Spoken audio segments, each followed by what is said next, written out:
Boa noite. Hoje iremos falar sobre o surgimento da educação física nas escolas de ginástica europeia e o movimento esportivo inglês. Aqui então apresento para vocês alguns dos conteúdos que vamos falar. O que são as escolas de ginástica europeia, a escola alemã, dinamarquesa, sueca, francesa, inglesa e no final o tira-dúvidas. O movimento ginástico europeu ocorreu no século XIX e abrangeu estilos diferentes de trabalho com a ginástica na escola, propostos pela Alemanha, Suécia, França e Dinamarca, e que, junto com o esporte da Inglaterra, formaram as bases da educação física que estão no mundo até os dias de hoje. Esses métodos foram formulados com os princípios da cultura grega antiga, que enaltecia a saúde, a força, a beleza, e teve todas as atividades da educação física denominadas de ginástica. Ainda no século XIX, esse estilo teve um propósito de melhoria na saúde da sociedade europeia, pois eram marcados pelos problemas sociais na Revolução Industrial. E com isso, a ginástica era associada para fortalecer o trabalhador para aguentar a alta carga das suas tarefas. Os exercícios também eram preparação para a guerra com os saltos, corridas, esgrimas, jogos, acrobacias e natação. Escola alemã, de caráter extremamente nacionalista. A ginástica então surge na Alemanha com o objetivo de preparar os corpos para a defesa da pátria. Uma vez que esse país ainda não havia conquistado sua unidade territorial e vivia sob constantes ameaças de guerras, era preciso, portanto, criar um forte espírito nacionalista para atingir a unidade, a qual seria conseguida com homens e mulheres fortes, robustos e saudáveis. Goldsmith foi considerado o pai da ginástica pedagógica. Defendia a ideia do valor fisiológico, ou seja, defende a ideia de que cada ser humano deve fazer exercícios de acordo com sua capacidade física, ou seja, exercícios que ele possa aguentar sem sobressair suas forças. Friedrich, principal responsável pela disseminação do método entre a população, trouxe ao seu sistema o caráter militarista e extremamente patriótico. Teve o papel de criar no que na época era chamado de obstáculos artificiais, que futuramente se tornariam os aparelhos ginásticos. Adolf preocupou-se com a inserção da ginástica nas escolas e procurou colocá-las no mesmo plano das demais disciplinas escolares, exercícios militares com os fins pedagógicos integrados ao currículo escolar. Accioli criou o sistema de ginásticas, uniu o que Goldsmith, Zhujiang e Spitz pensavam e criou o sistema da ginástica. Esse sistema criou-se a identidade da ginástica alemã e dividiu-se em 4 partes. Exercício livres. Sem aparelhos, trabalha os membros superiores e membros inferiores. Exercícios de suspensão. Trabalham com aparelhos, barras paralelas, cordas. Exercício de apoio. É o apoio propriamente dito, a suspensão e os balanceamentos, tudo isso vão usar aparelhos ou quase nem usam, mas é definido como ginástica de apoio. Ginástica coletiva vai ser um dos principais objetos que forma a identidade desse sistema de ginásticas, porque as marchas e exercícios de forma unida, ou seja, a ginástica alemã é caracterizada por um sistema militarista, por defender a pátria. Essa ginástica coletiva, vocês podem ver no vídeo a seguir, o trote, a corrida, o movimento de unidade no mesmo sentido. Bom, no vídeo a seguir, vou mostrar como eram feitos os exercícios nesse sistema de ginásticas criado por Accioli. Espero que gostem.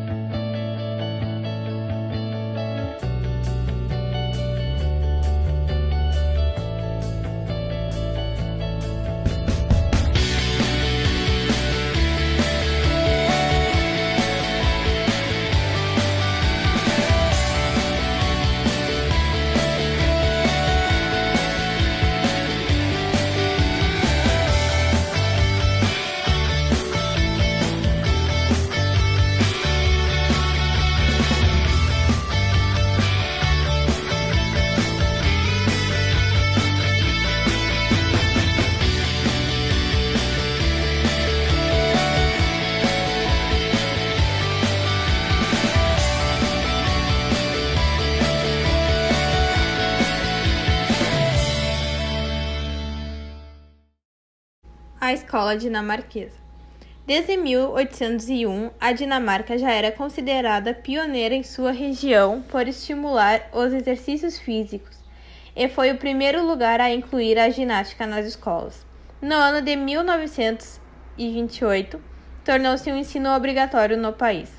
A partir de 1915, uma nova modalidade de ginástica ganhou destaque: a ginástica dinamarquesa. O método dinamarquês teve início por volta do ano de 1920. E seu principal influenciador foi o professor Niels, que criou a escola de Ollerup. Burke observou que a classe mais populosa da Dinamarca naquela época era a população agrícola. E, em função disso, ele notou que as pessoas que viviam nessas regiões criaram vícios posturais decorrentes do trabalho no campo. Segundo ele, esses trabalhadores rurais possuíam corpos defeituosos, o que consequentemente não caracterizava um corpo são e com espírito sadio. Em função disso, Niels deu origem à ginástica básica, também conhecida como ginástica fundamental ou ginástica racional. A escola sueca. Idealizada por Henrik Ling, a ginástica sueca surgiu com a finalidade de extirpar os vícios da sociedade, em especial o alcoolismo. Com a missão de regenerar a população, possuía um caráter não acentuadamente militar, mas sim pedagógico e social. Deveria gerar indivíduos fortes que pudessem ser úteis à pátria, como soldados ou trabalhadores civis. Ling acreditava que seu método assegurava a saúde, por ser essencialmente respiratório, e a beleza, por seus efeitos corretivos e ortopédicos. Por isso o destinou a todos, independente de sexo, idade ou condições materiais e sociais, dividindo-o em 4 partes: ginástica pedagógica ou educativa, para todas as pessoas. Tinha como objetivo assegurar a saúde e evitar a instalação de doenças, vícios e defeitos posturais, e desenvolver normalmente o indivíduo. Ginástica militar, com as mesmas características da pedagógica, acrescentando os exercícios de preparação para a guerra. Ginástica médica e ortopédica, também baseada na pedagógica, objetivava eliminar vícios e defeitos posturais, sendo específica para cada caso. Ginástica estética, mais uma vez apoiada na pedagógica, buscou o desenvolvimento harmonioso do organismo, utilizando-se da dança e de movimentos suaves para proporcionar beleza e graça ao corpo, levando em consideração os princípios estabelecidos dentro das ciências biológicas. Ling criou exercícios livres sem aparelhos, de execução fácil e estética, além de saltos no cavalo, cambalhotas, jogos ginásticos, patinação e esgrima, tudo associado a cantos alegres e disciplina militar. Escola francesa. Características: exercícios militares, exercícios de marcha, corrida, salto, lançamentos, lutas, esgrima, utilização de pesos e halteres, ginástica de aparelhos, remo, ciclismo, natação e salvamento e desportos coletivos, calistenia. A ginástica na França baseou-se nas ideias dos alemães Jan e Gutsmuth e apresentava, além do caráter moral e patriótico, uma preocupação com o desenvolvimento social. Objetivava formar o homem completo e universal, sem desvincular-se do utilitarismo tão abordado pela ginástica científica, buscando o desenvolvimento da força física, da destreza, agilidade e resistência. Esse movimento teve como principais representantes o método francês desenvolvido por Dom Francisco de Amoros e Odiano, George Demenin, e o método natural pensado por Ebert. Amoros negou veementemente toda e qualquer forma de empíria. Seus exercícios eram completamente explicados por enunciados científicos, comprovando a relação existente entre a sua ginástica, a saúde da população e a tão desejada utilidade dos gestos. Admitia no sistema 3 tipos de ginástica: civil, militar e médica. Condenava o funambulismo, que no dizer de Amoros começa onde a utilidade do exercício cessa. Demenin, discordando do método sueco de Ling, Propôs exercícios ginásticos completos, arredondados e contínuos. Voltou-se para a saúde da mulher, combatendo hábitos elegantes, tais como cintas, salto alto, porta-seios, condenava os meios de sustentação artificiais. O método francês, para alcançar os seus objetivos, preconiza 7 formas de trabalho: jogos, flexionamentos, exercícios educativos, exercícios mímicos, aplicações, desportos individuais e coletivos. O método oriundo da escola francesa foi adotado em todos os estabelecimentos de ensino brasileiro em 1929 e trouxe as propostas pedagógicas que embasaram a educação física escolar brasileira no período republicano. A escola francesa inclui ainda a obra de George Herbert, o chamado Método Natural de Herbert. Repudia todas as formas de exercícios analíticos, artificiais ou formais, conhecidos sob a denominação de ginástica. Pretendia utilizar os gestos de nossa espécie para adquirir o desenvolvimento físico completo, além de atender às dificuldades inerentes à vida moderna, particularmente a falta de tempo e a falta de espaço. Encontram-se nesse programa características naturais: resistência corporal ao frio, endurecimento, utilização do meio natural como terreno de exercício, exercícios utilitários, nudez controlada. Todo o trabalho toma por base a utilidade das ações e representa um retorno à natureza, adaptado à vida urbana moderna e concernente às atividades práticas da vida em sociedade. Privilegiava a natureza e a qualidade do trabalho em detrimento da qualidade da execução. Classificou os exercícios em 10 grupos fundamentais de acordo com as funções úteis da vida cotidiana, sendo eles a marcha, a corrida, o salto, o movimento quadrúpede, a escalada, o equilíbrio, o arremesso, o levantar, a defesa e a natação. Os treinos deveriam ser ao ar livre, para submeter o corpo às diferentes temperaturas. Tinha a corrida como elemento base e cada um deveria trabalhar no seu ritmo e capacidade. O que Herbert desejava era aumentar as resistências orgânicas, realçar as aptidões para a execução de exercícios naturais e utilitários, e, sobretudo, desenvolver a energia, a qualidade da ação, a virilidade, para então subordinar esse conjunto de qualidades físicas bem treinadas a uma moral altruísta, física, inclusive. Notamos que os métodos, apesar de específicos ao seu público, se relacionam e se influenciam. Desse ponto de vista, os métodos de ginástica, até agora por nós discutidos, assemelham-se. Diferenciam-se apenas na forma, umas mais analíticas, outras mais sintéticas.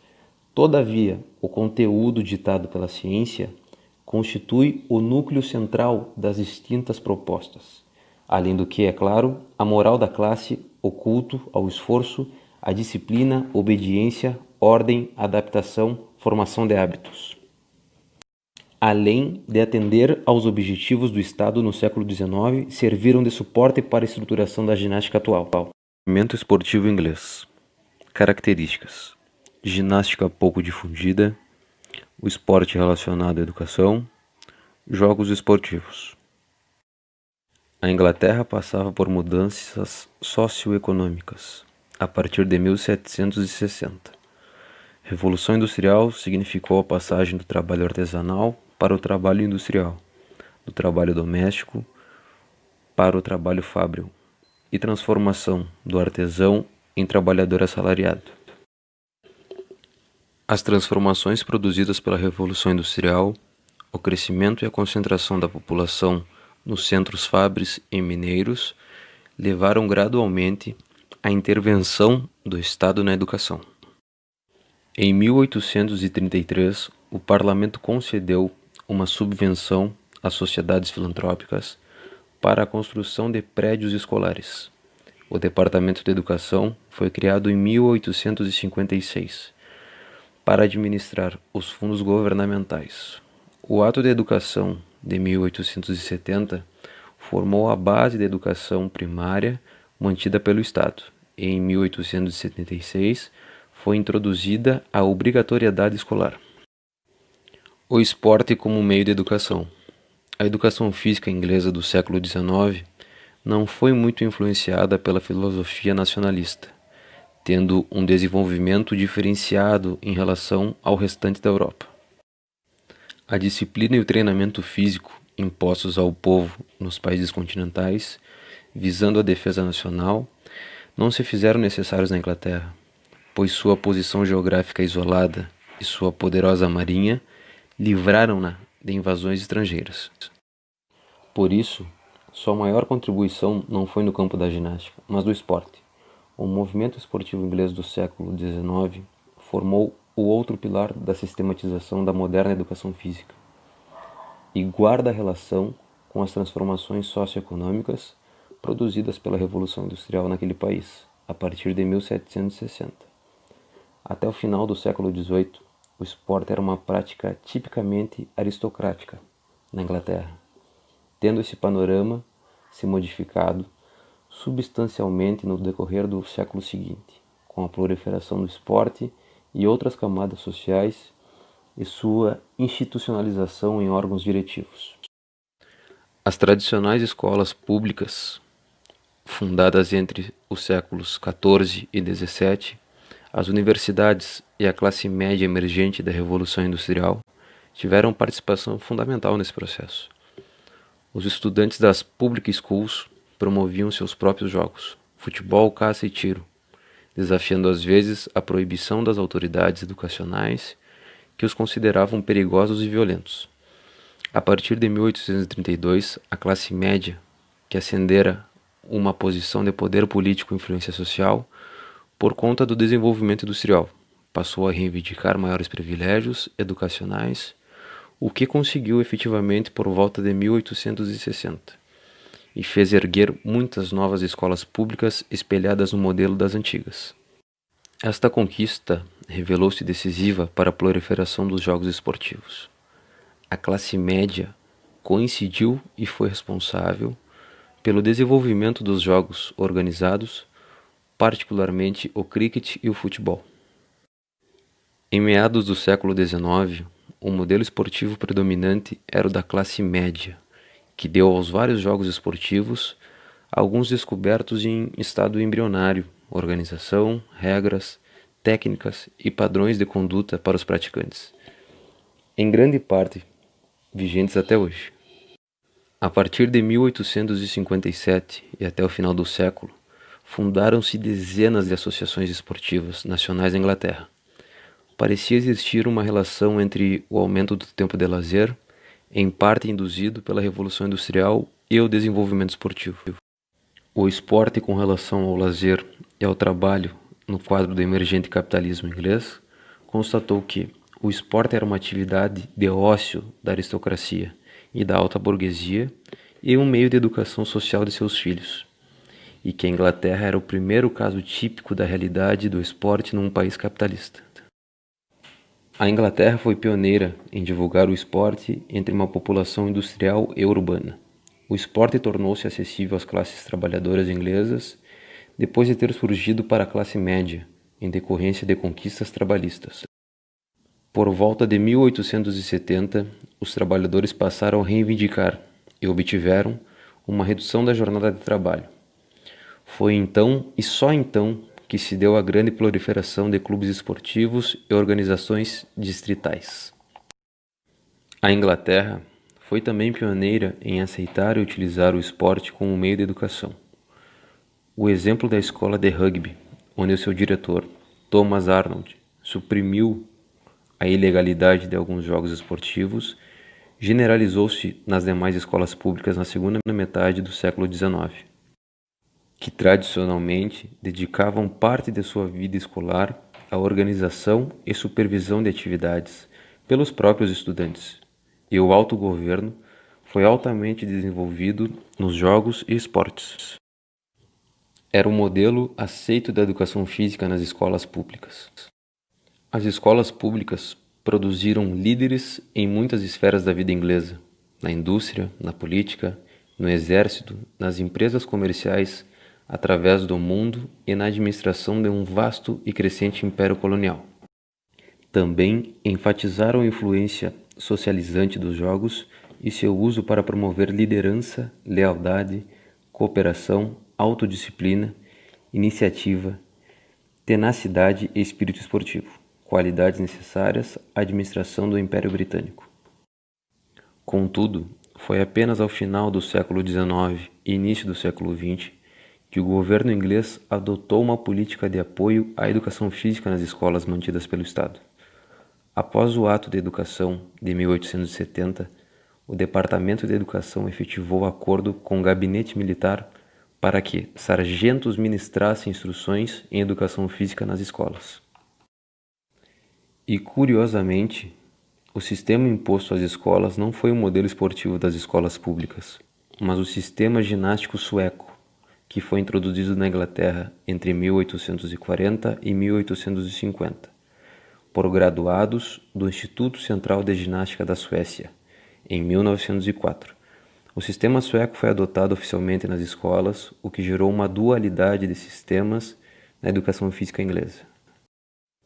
Jogos organizados na escola pública e ginástica na escola primária, objetivando a formação de bons chefes de empreendimento e bons oficiais na primeira, e através da disciplina e dos efeitos fisiológicos do exercício sistemático, bons operários e soldados na segunda.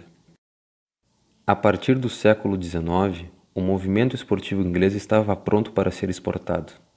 Embaixadores, administradores coloniais, missionários, comerciantes, marinheiros e colonos encarregavam-se de difundir o esporte inglês pelo mundo. As primeiras associações esportivas nacionais de muitas modalidades surgiram na Inglaterra e somente depois em outros países. No princípio do século XX, o desporto estava em posição favorável para se tornar um fenômeno de expansão mundial, um fenômeno internacional. O esporte tomou da tradição helênica a igualdade entre indivíduos pela vitória em condições de competição com igualdade de oportunidades. E este princípio era absolutamente congruente com a ideologia do liberalismo do século XIX. Gradualmente, o esporte institucionalizou-se em quase todos os países do mundo, e também os programas de educação física em todo o mundo passaram a aceitá-lo e adotá-lo. Surgindo de uma necessidade do Estado, o movimento ginástico europeu reformulou a sociedade europeia, difundindo preceitos higienistas, nacionalistas, pedagógicos e morais, por meio da prática da ginástica. Os métodos resultantes desse processo compartilhavam características básicas, mas buscavam ser específicos aos interesses de cada nação, chegando a discordar em alguns aspectos. Essa relação ocorreu de forma bastante dinâmica e trouxe uma rica diversidade de práticas e conceitos, o que resultou não apenas na estruturação e sistematização da ginástica no século XIX, mas também nas origens da ginástica atual. Dessa forma, buscou-se caracterizar e relacionar tais métodos, a fim de compreender a gênese da ginástica como a conhecemos hoje. Das 4 escolas criadas no movimento ginástico europeu, alemã, sueca, francesa e inglesa, apenas as 3 primeiras influenciaram as práticas gímicas. A escola alemã, de caráter essencial militarista, abrangeu os métodos alemão e natural austríaco. A sueca possuía um viés médico, de onde surgiram os métodos suecos, dinamarquês e a calistenia, e a escola francesa trazia aspectos mais acentuadamente pedagógicos e foi composta pelos métodos francês e natural de Hebert. Apesar da escassez de material que abordasse o histórico da ginástica e do movimento ginástico europeu, conseguimos identificar suas características principais e relacionar suas diversas metodologias, encontrando nas mesmas as raízes de manifestações gímicas atuais, o que comprova a relevância do conhecimento desse período que trouxe tantas contribuições não apenas para a ginástica, mas também para a educação física.